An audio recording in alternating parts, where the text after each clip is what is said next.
Hello guys, welcome back to my YouTube channel. आज हम पढ़ रहे हैं साइकेट्रिक सब्जेक्ट, जिसके अंदर हमारा टॉपिक चल रहा है डिसऑर्डर ऑफ थिंकिंग के बारे में। पिछली वीडियो के अंदर हमने फॉर्मेशन लेवल को कंप्लीट कर लिया था और प्रोग्रेशन लेवल के कुछ डिसऑर्डर्स को हमने पढ़ लिया था। तो आज हम बाकी बचे हुए डिसऑर्डर्स के साथ शुरुआत करते हैं। तो लास्ट हमने पढ़ा था थॉट प्रिजर्वेशन के बारे में। इसके अंदर क्या होता है, पेशेंट अपने थॉट्स को प्रिजर्व करके रखता है, बचा के रखता है। यानी आप उससे कितने ही सवाल पूछिए, वो हर सवाल का जवाब आपका एक ही देगा। तो ये आपको देखने को मिलता है डिप्रेशन के पेशेंट के अंदर। नेक्स्ट है आपका थॉट ब्लॉकिंग। थॉट ब्लॉकिंग के अंदर देखिए क्या होता है, थॉट ब्लॉक यानी विचार आना ही बंद हो जाना एक तरीके से, या फिर पेशेंट खुद अपने दिमाग को बिल्कुल बंद करके बैठ जाए। In this starting of thought is normal. ठीक है, जो थॉट पेशेंट बोलेगा वो मतलब जो भी वो बात कहना चाहेगा वो नॉर्मल रहेगी, but there is a sudden blockage to thought at a particular point. ठीक है, लेकिन वो कहते कहते कुछ कहीं पे रुक जाएगा। ऐसी कंडीशन आपको देखने को मिलती है डिप्रेशन वाले पेशेंट के अंदर। ठीक है, मतलब अगर आप ऐसे पेशेंट के साथ, डिप्रेशन वाले पेशेंट के साथ जाके अगर आप बात करने की कोशिश करते हो, तो हो सकता है कि वो स्टार्टिंग में जवाब आपको सही तरीके से दे, लेकिन एक पॉइंट पे आने के बाद वो बिल्कुल ब्लैंक हो जाएगा, उसको आगे पता ही नहीं होगा उसको क्या बोलना है, या फिर वो चुप हो जाएगा। तो ये जो कंडीशन रहेगी उसको आप थॉट ब्लॉकिंग बोलोगे। नेक्स्ट है हमारी कंडीशन, उसका नाम है सर्कमस्टेंशियलिटी। सर्कमस्टेंशियलिटी क्या होता है, देखिए इसके अंदर क्या रहेगा, a person tell more unnecessary thing but reach at the answer. ठीक है, ये आपको स्किज़ोफ्रेनिया के पेशेंट के अंदर देखने को मिलेगी। स्किज़ोफ्रेनिया ऐसा पेशेंट जिसका माइंड बिल्कुल ही स्प्लिट हो चुका होगा। तो अगर आप ऐसे पेशेंट से कोई सवाल पूछते हो, उससे आप पूछते हो कि आज आप लेट क्यों आए, ठीक है, तो वो क्या करेगा, घुमा फिरा के बातों को बताता रहेगा। जैसे कि मैं सुबह 4 बजे उठा, उठते ही मैंने दायां पैर अपने बेड से नीचे रखा, फिर मैंने ब्रश किया, फिर मैंने खाना खाया। मतलब बहुत सारी बातें। आपने क्या पूछा, आप लेट क्यों हुए, वो शुरू से शुरू करेगा बिल्कुल। ठीक है, शुरू से शुरू करेगा, लेकिन क्या होगा, फाइनल आखिरी बात पे वो आपका जवाब दे देगा कि मैं इस वजह से लेट हुआ। ठीक है, यानी बहुत सारी अननेसेसरी बातें तो कहेगा ही कहेगा, लेकिन आंसर पे भी पहुंच जाएगा। जो आपने सवाल पूछा है उसका जवाब आपको मिल जाएगा, उसके लिए आपको बहुत सारी अननेसेसरी बातें पेशेंट की सुननी पड़ेंगी। इस कंडीशन को बोलते हैं सर्कमस्टेंशियलिटी। स्किज़ोफ्रेनिया वाले पेशेंट के अंदर ये एक सिम्टम देखने को मिलता है। नेक्स्ट आपकी जो टर्म है सर्कमस्टेंशियलिटी से ही मिलती जुलती है, नाम है टेंजेंशियलिटी। टेंजेंशियलिटी का मतलब क्या होता है, अब देखिए यहाँ भी जो पेशेंट रहेगा वो का मोर अननेसेसरी थिंग्स बोलेगा, बहुत सारी बेफिजूल की बातें करेगा, but doesn't reach the answer. और आपने जो सवाल किया है पेशेंट से उसका जवाब भी वो नहीं देगा। यहाँ पे सर्कमस्टेंशियलिटी और टेंजेंशियलिटी के अंदर यही डिफरेंस है कि यहाँ पे पेशेंट आप को अननेसेसरी बातें बेशक बता रहा हो, लेकिन फाइनल आंसर आपको मिल जाएगा, और यहाँ पे पेशेंट जवाब नहीं दे पाएगा। आपने उससे जो पूछा है उसका जवाब वो नहीं दे पाएगा। ठीक है, नेक्स्ट है आपका जो डिसऑर्डर वो रहेगा थॉट इनकोहेरेंस। इसका मतलब देखिए क्या होता है, the person give an irrelevant answer for a question. आपने पेशेंट से कोई सवाल पूछा और उसका उसने कुछ और ही जवाब दिया, इररेलेवेंट, मिलता जुलता तक नहीं उसने कोई जवाब दिया। जैसे कि देखिए ये किस कंडीशन के अंदर देखने को मिलता है, स्किज़ोफ्रेनिया के पेशेंट के अंदर देखने को मिलता है थॉट इनकोहेरेंस, यानी इररेलेवेंट आंसर देना किसी भी क्वेश्चन का। मान लीजिए आप किसी भी पेशेंट से पूछ रहे हैं व्हाट इज़ योर नेम, तो पेशेंट आपका क्या जवाब दे, आई हैव सीन मूवीज़। ठीक है, आपने पेशेंट से नाम पूछा और वो जवाब दे रहा है कि हाँ मैंने फिल्म में देख ली हैं। ठीक है, ऐसे ही मतलब जो सवाल आपने किया है वो जवाब आपको नहीं मिलेगा, कुछ और ही इररेलेवेंट जवाब आपको देखने को मिलेंगे। ये किस कंडीशन के अंदर देखने को मिलते हैं, थॉट इनकोहेरेंस के अंदर। और हम पढ़ क्या रहे थे आपका, हम पढ़ रहे थे थिंकिंग के डिसऑर्डर, जिसके अंदर हमने फॉर्मेशन लेवल कंप्लीट कर लिया था, जिसके अंदर आपका ऑटिज्म आता था, ऑटिस्टिक थिंकिंग, जिसके अंदर पेशेंट अपने आप को सोसाइटी से विड्रॉ कर लेता है और अपनी ही एक अलग दुनिया बना लेता है। नेक्स्ट हमने पढ़ा प्रोग्रेशन लेवल को, जिसके अंदर हमने 9 डिसऑर्डर्स आपके पढ़े हैं थॉट से रिलेटेड।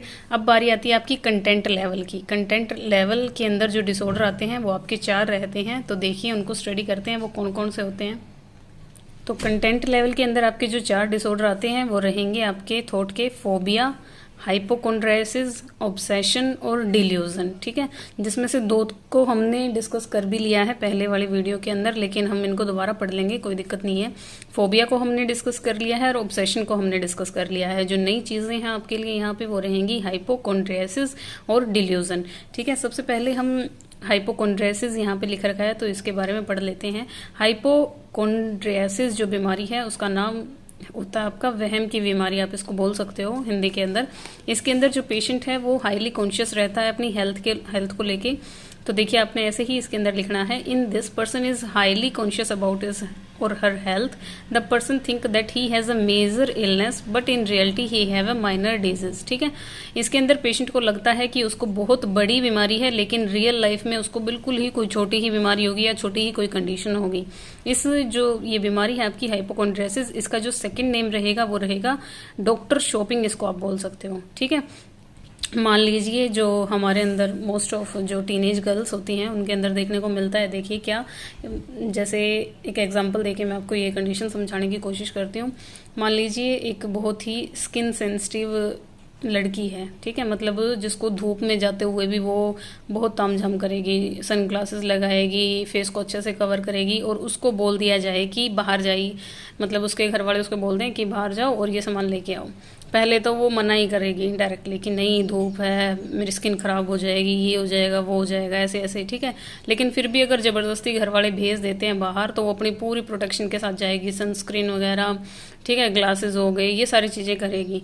उसके बाद जब वो बाहर से आती है, आके उसने अपना फेस देखा तो वहाँ पे अगर उसको एक पिंपल देखने को मिल गया तो उसको लगेगा कि मेरे तो स्किन है वो ख़राब हो गई है, स्किन पे कैंसर हो गया है। ठीक है, ये मतलब एक वहम की बीमारी जिसका कोई इलाज नहीं होता है। एक्चुअल में उसको क्या हुआ है, जस्ट एक पिंपल हुआ है धूप में निकलने की वजह से, या फिर इतना ज़्यादा हाइपर सेंसिटिव होने की वजह से, या फिर स्किन के सेंसिटिव होने की वजह से ये चीज़ हो सकती है। लेकिन उसको क्या लगेगा, नहीं मेरे को मेजर इलनेस है, तो फिर वो जाएगी डॉक्टर के पास। ठीक है, डॉक्टर उसको समझाएगा नहीं ये कुछ नहीं है, जस्ट पिंपल है, आपको कोई कैंसर वैंसर नहीं है, 2-3 दिन में ये चीज़ अपने आप ठीक हो जाएगी। तो उसको लगेगा कि डॉक्टर बेवकूफ़ है, इसको कुछ नहीं पता, मैं कह रही हूँ जब मेरे को कैंसर है।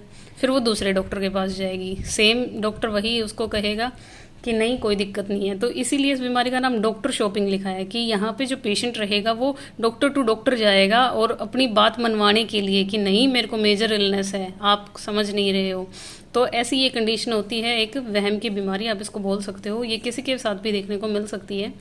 तो इसके अंदर पेशेंट हाईली कॉन्शियस रहता है अपनी हेल्थ को लेके, माइनर जो डिजीज़ है उसको वो मेजर इलनेस की तरह लेने लग जाता है। ठीक है, सो नेक्स्ट हम पढ़ते हैं फोबिया के बारे में। देखिए फोबिया क्या होता है आपका। फोबिया हम पढ़ रहे हैं थॉट के अंदर कंटेंट लेवल की डिजीज़ के अंदर। हमने 1 डिजीज़ को कंप्लीट कर लिया, नाम है आपका क्या, हाइपोकॉन्ड्रियासिस, जिसको डॉक्टर शॉपिंग के नाम से भी बोला जाता है। सेकंड आपकी फोबिया। फोबिया आप किसको बोलोगे, देखिए इरेशनल और imaginary fear from any situation, activity, object और स्टिमुलस, उसको आप क्या बोलते हो, फोबिया बोलते हो। मतलब इरेशनली ही, बिना वजह ही, या फिर इमेजिनरी, काल्पनिक कोई डर लगे आपको किसी सिचुएशन से, किसी काम को करने से, किसी ऑब्जेक्ट से, किसी पर्सन से या किसी स्टिमुलस से, तो उसको आप क्या बोलते हो, फोबिया बोलते हो। ठीक है, और देखिए फियर और फोबिया के अंदर क्या डिफरेंस रहेगा आपका। फियर क्या होता है आपका, किसी रियल डेंजर को लेके अनकंफर्टेबल फील होना। मान लो आपके सामने शेर आ जाए तो ऑब्वियस ही बात है आप डरोगे। ठीक है, और जो फोबिया है उसके अंदर जो आपके एग्जाम्पल रहते हैं वो देखिए क्या रहते हैं, थॉट का डिसऑर्डर है, क्योंकि हम थॉट के अंदर इसको पढ़ रहे हैं, वो भी आपका कंटेंट लेवल का ये डिसऑर्डर है। इसके अंदर जो आते हैं वो देखिए जैसे एगोराफोबिया, ओपन स्पेस, किसी को खुले स्पेस से डर हो, किसी को क्लोज स्पेस से डर हो, किसी को हाइट का डर हो, तो ये इरेशनल फियर है। या फिर आप अपने दिमाग में बनाए हुए हो, नहीं मेरे को ऊंचाई से डर लगता है, मेरे को पानी से डर लगता है, लोगों से डर लगता है, अंधेरे से डर लगता है, बंद जगह से डर लगता है। तो ये सारी चीज़ें किसके अंदर काउंट होती हैं, आपकी फोबिया के अंदर होती हैं। ठीक है, और फियर क्या होता है, किसी रियल डेंजर को देख के जिससे हर कोई डरेगा, दैट इज़ फियर। तो नेक्स्ट हमारी जो डिजीज़ रहेगी इसके अंदर, थर्ड वन रहेगी हमारी ऑब्सेशन, और फोर्थ हमारी रहेगी डिल्यूजन। तो ऑब्सेशन देखिए, ऑब्सेशन हमने पहले भी पढ़ लिया। ऑब्सेशन क्या होता है आपका, थॉट का डिसऑर्डर होता है, और ऑब्सेशन के साथ अगर कंपल्शन भी मिला दो तो आपका ये एक डिसऑर्डर बन जाता है, ऑब्सेसिव कंपल्सिव डिसऑर्डर। ठीक है, जो कि आपका न्यूरोसिस की एक टाइप हमने पढ़ी थी। तो ऑब्सेशन क्या होता है, ऑब्सेशन होता है आपका किसी थॉट्स का बार बार दिमाग में आना। ठीक है, एक कंटिन्यूस मैनर के अंदर किन्हीं आइडियाज़ का, अनवेलकम आइडिया जो आप चाहते ही नहीं हो आपके दिमाग में आए, फिर भी वो आइडियाज़ बार बार आपके दिमाग में आ रहे हैं, कंटिन्यूस मैनर में आ रहे हैं, और इंसान उन आइडियाज़ को रिमूव करने की कोशिश करना चाहता है लेकिन वो कर नहीं पाता है। और इन आइडियाज़ की वजह से वो अपनी लाइफ को अच्छे से इंजॉय भी नहीं कर पाए, तो उसको आप क्या बोलते हो, ऑब्सेसिव थॉट्स आप बोल सकते हो। ठीक है, ये आपकी किसी भी तरह से रिलेटेड हो सकते हैं। मान लो किसी पेशेंट को हेल्थ से रिलेटेड हो कि जर्म है, या फिर कुछ और चीज़ों से रिलेटेड हो कि लॉक लगाया कि नहीं लगाया, या फिर उसको ये हो कि मेरे बारे में बुराई चल रही है, मेरे को मारने की कोशिश कर रहे हैं, ऐसे थॉट्स आए। ठीक है, तो हो सकता है पेशेंट बार बार उठ के देखे घर में कौन है कौन नहीं है, मेरे को कौन मारने की कोशिश कर रहा है। तो किसी भी तरह के थॉट्स जो बार बार किसी पेशेंट के दिमाग में आ रहे हैं, जिसकी वजह से उसको अपनी ज़िंदगी जीने में डिस्टर्बेंस हो रही है, तो उस कंडीशन को आप क्या बोलते हो, ऑब्सेशन बोलते हो। नेक्स्ट हमारा जो पॉइंट रहेगा वो रहेगा डिल्यूज़न। तो कंटेंट लेवल में हमारे ये 4 चीज़ें हैं। फोर्थ अब हम आ गए हैं डिल्यूज़न के ऊपर। डिल्यूज़न आपका एक इम्पॉर्टेंट टॉपिक है और काफ़ी लंबा टॉपिक है, तो इसीलिए हम इसको नेक्स्ट वीडियो के अंदर कवर करेंगे। So thank you guys, I hope आपको ये क्लास अच्छी लगी होगी। सो मिलते हैं नेक्स्ट वीडियो के अंदर।